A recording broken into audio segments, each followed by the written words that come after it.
개수는 현재 우리가 인식하는 차원을 존재케 하는 묘한 에너지이다. 우리는 글자로서 명리학의 일부를 이해해가는 중이기에 신금과 임수의 조합이 우리가 인식하지 못할 수 있는 전혀 다른 차원의 영역일 수도 있다는 점을 모를 가능성이 아주 높다. 글자를 통한 배움은 인식의 틀에서 평면적인 개념으로 인지되어질 가능성이 높기 때문에 글자들 간의 평균 가치를 동일선상에서 자연스럽게 인식하게 될 가능성이 높으며, 그렇기 때문에 글자 공부를 제대로 하기 위해서는 천간의 정의가 다소 입체적일 필요가 있다는 생각을 자주 하곤 한다. 그런 의미에서 개수를 보편적으로는 우로수로 표현한다고 하지만, 만약 지구 전체를 덮고 있는 대기권 안쪽의 영역, 그리고 생명체가 숨을 쉴 수 있는 허락된 전체 공간이라고 정의를 해보고자 한다. 만약 이렇게 특정 공간을 점유하던가 크기를 가늠할 수 없는 어떤 것으로 정의하게 되면 과연 어떤 생각들을 해볼 수 있을까? 각자의 인연에 따라 개수를 생각하는 방식이 모두 상이할 것으로 생각한다면 대기 중에 분산된 수기운으로 생각해 온 분들도 있을 것이고, 이슬 같은 물기운으로 생각한 분들도 있을 것인데, 이를 결합하고 확장하여 대기 중의 생명들이 최대한 숨 쉴 수 있는 넓은 공간, 그리고 그 생명들이 현실적인 숨 그리고 호흡에 뿌리를 내릴 수 있는 공간이라고 정의한다면 머리가 조금은 복잡스러워질 가능성이 존재한다. 이런 시각으로 신금과 임수의 개념을 전혀 그간 인식하지 못하였던 방식으로 정의를 해볼 수도 있을 듯하며, 물론 모든 천간들을 그렇게 다소 확장된 개념으로 재정의해 볼 수 있지만, 이 대목은 향후 공부의 인연 속에서 진행할 생각이며, 일단 개수의 개념을 통해서 잠시 소개해 보도록 한다. 개수는 간목이 양권의 시절을 지나는 동안, 그리고 을목은 전생애를 통해서 중요하게 그 생명력을 유지하기 위해 중요하게 관여하는 기운에 해당한다. 이미 간목이나 을목의 특성에 대해서는 많이들 인지를 하고 있겠으나, 가장 대표적인 특성으로는 생명 그 자체에 해당한다는 것과 더불어 꾸준히 종명시까지 세포의 분열과 증식작용을 통해서 그 존재성을 유지 보존하는 데 간목과 을목이 순차적으로 그 역할을 하고 있다는 점이다.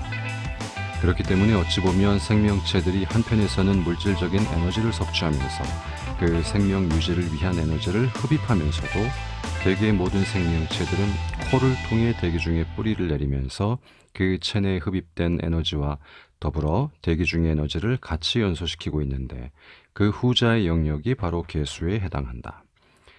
대기의 내권 중 일반적으로 생명체들이 호흡을 할 수 있는 전 공간을 그래서 개수로 이해를 해도 무방하며, 가불목이라는 못 생명체들은 바로 공간이라는 하늘에 뿌리를 두고 있는데, 그의 대상이 바로 개수에 해당한다. 고소에서는 은유적인 표현으로 우로수라고 하기도 하며, 흩어진 수기운 혹은 하늘에 떠 있는 물기운 등으로 표현하는데, 결국은 개수가 수생목하는 이치는 그 대기권 권역에서 가불목이라는 생명체들을 자양하고 있는 상태로 이해되어질 수 있다. 보통 양권의 구간까지는 생육에 이바지하고 음권의 구간에서는 유지를 지향하게 되는데, 술토까지의 구간을 기점으로 더 이상은 생육이나 유지의 개념을 적용치 아니한다. 해자축의 구간은 이미 대부분의 생명력이 명을 달리하여 다음 생을 준비하기 위한 공간이기 때문에 자양이나 유지는 별 의미 없기 때문이다. 그래서 이 시점에서는 개수를 통한 자양의 의미가 상당 부분 반감되게 된다. 그러다 보니 개수가 병화를 만나게 되면 을목이 바로 할 수 있는 조건이 주어지고, 개수가 정화를 만나게 되면 대기권의 살벌한 변화로 호풍환우가 발생하게 된다. 개수가 무토를 만나게 되면 색계의 현실 세상이 펼쳐지게 되는데, 이미 그들은 지구상에서 가불목을 한계치까지 키워내기 위한 최후의 방어막으로서 이미 각자 존재하고 있다. 개수가 기토를 만나게 되면 음권과 양권의 구분에 따라서 양권은 무토의 역할과 유사하다. 개수가 경금을 만나게 되면 역시 경금의 탄생 시점 즈음에는 개수를 통한 인연이 아주 잠시 허용되어 있으며, 그 외에는 자양이라는 목적으로 이 둘은 관계를 맺지 아니한다. 경금의 탄생 시점 즈음에도 아주 한정적인데, 경금을 자양하려는 것이 아니라 경금 자체의 밸런스를 맞추기 위한 고육지책일 뿐이라는 점이 중요하다. 개수가 신금을 만나게 되면 각기 다른 권역의 길을 가는 이치로 인해 서로 크게 관여하지 않을 듯 하지만, 개수라는 현실의 새끼를 주장하는 입장에서는 과거의 인과에 해당하는 경금과 신금의 인연의 자극을 받아 오히려 금생수의 이치가 적용된다.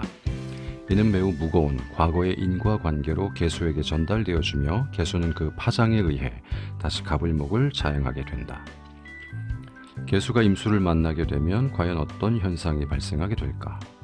개수는 조건 없이 갑을목을 자행하려는 목적성이 강한데 임수가 들어오게 되면 갑을목이 흡착되어지는 상태가 되기 쉽기에 세상에서 겁제라고 인연되어지는 인간관계에 대해서 적개심이 생길 수 있다. 단 한여름의 환경을 지나는 개수를 제외하고는 말이다.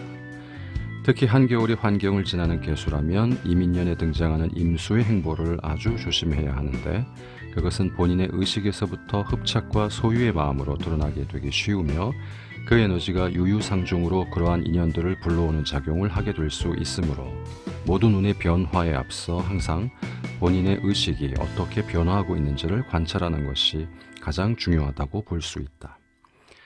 한가을을 지나는 개수도 농사를 완성시켜야 하는 입장에 임수라는 응축의 마음과 환경, 인연이 어디서든 드러나게 되면 그 농사가 망쳐질 수 있음을 유의해야 하며 그렇기 때문에 가을이나 겨울을 지나는 개수라면 반드시 무토라고 하는 태산의 인연을 의식과 환경에 갖추도록 노력하지 않으면 안 된다.